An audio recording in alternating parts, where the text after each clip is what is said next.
The world we once knew is now long forgotten, re-envisioned by the new omnipotent overlords known as EchoCorp. EchoCorp spent many years inducting agents to their cause of world domination, hidden behind the mask of a humanitarian organization. Having the public fooled, they were able to secretly topple governments, slay rebellions, and make the world their own. And you are an agent that was indoctrinated by EchoCorp years ago. They raised you, tested on you, and beat you, all to make you the most dangerous killer the world has seen. Now, you try to retire after 45 years, and they try to kill you? Where does this leave our talented killer? Pissed off.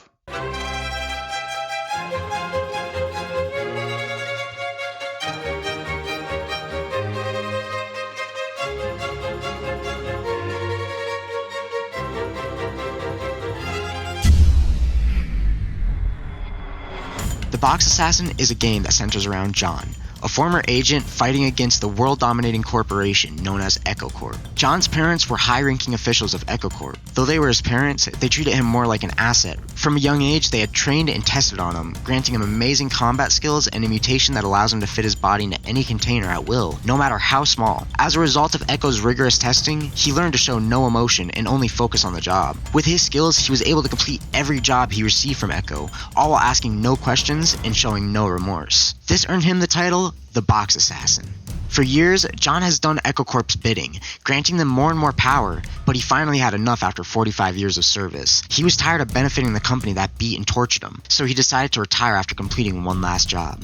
That being his fatal mistake. Echo set him up, sending him on a fake mission to hopefully kill him in an explosion. Miraculously, he was saved by a nearby patrol from the rebel army called the Defiance. After the explosion, they treated him and saved his life. They then used this as leverage to try to recruit John. From this point on, players will join John on his quest for revenge, traveling the world in hopes of unraveling EchoCorp's hold on everything. Players will make decisions on working with the Defiance, EchoCorp deserters, or working completely alone to bring down this massive organization.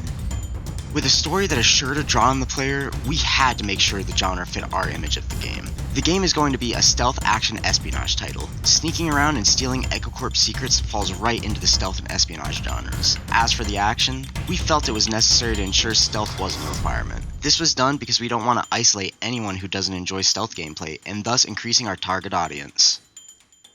We want to offer our players a gameplay experience that challenges them and offers them different methods of tackling their problems. Our main mechanic is John's ability to teleport inside of a container of any size or shape. This can be utilized in a variety of ways, such as sneaking past guards, reaching locations that would otherwise be hard or impossible to get to, and attacking your enemies from where they least expect it. Of course, if stealth isn't an option, the player can utilize an arsenal of weapons befitting the Box Assassin. Attacking EchoCorp will require more than just skill or cunning. You will need to acquire intel on their worldwide operations to take them down. You would do this by listening in on private conversations or stealing confidential documents.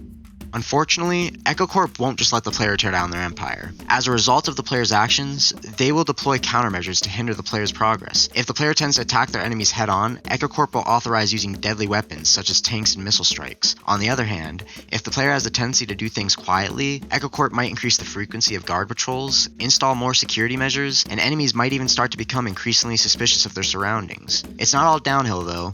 After the player removes key targets, EchoCorp will slowly begin to lose their hold on this world.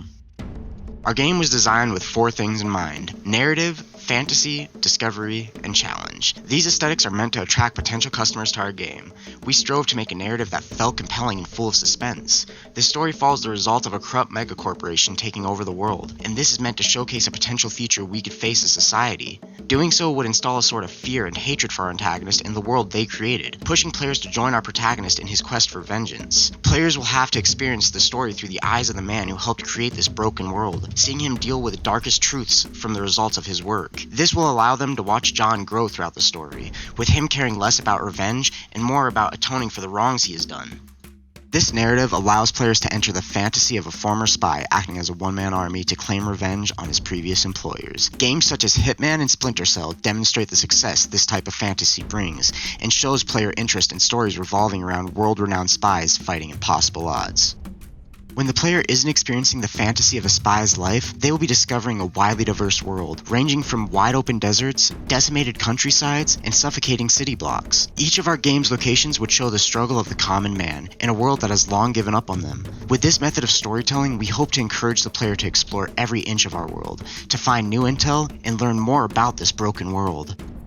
Other than offering the player an expansive narrative and a compelling story, we also want to make sure they feel challenged. John is just one man up against a world-dominating organization, mostly by himself, so we want the difficulty to represent that feeling. EchoCorp has total control over the world, so they have plenty of resources to throw at the player. The more the player pushes EchoCorp, the harder they're going to push back. They'll hire more guards, utilize deadly weapons, and try to preemptively cut the player off from their objective. All of these aesthetics come together to create an experience that will have the player begging for more.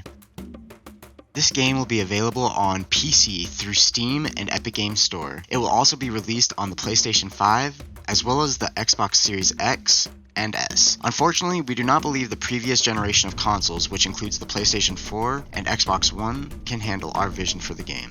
The old generation of consoles has begun to fall behind considerably in terms of graphics and performance, while the new generation has nearly the same capabilities as a mid-tier PC. We want to deliver a consistent experience across the board. If we devote time and money to developing the game on those older consoles, the game will suffer across the board, and it will further underperform on those consoles. So as you can see, we put a lot of thought into making this game. We are very passionate about this, and we want to deliver our very best and beyond. If you believe that we can make the best Box Assassin game, then we implore you to invest with us. Thank you for your time, and have a great day.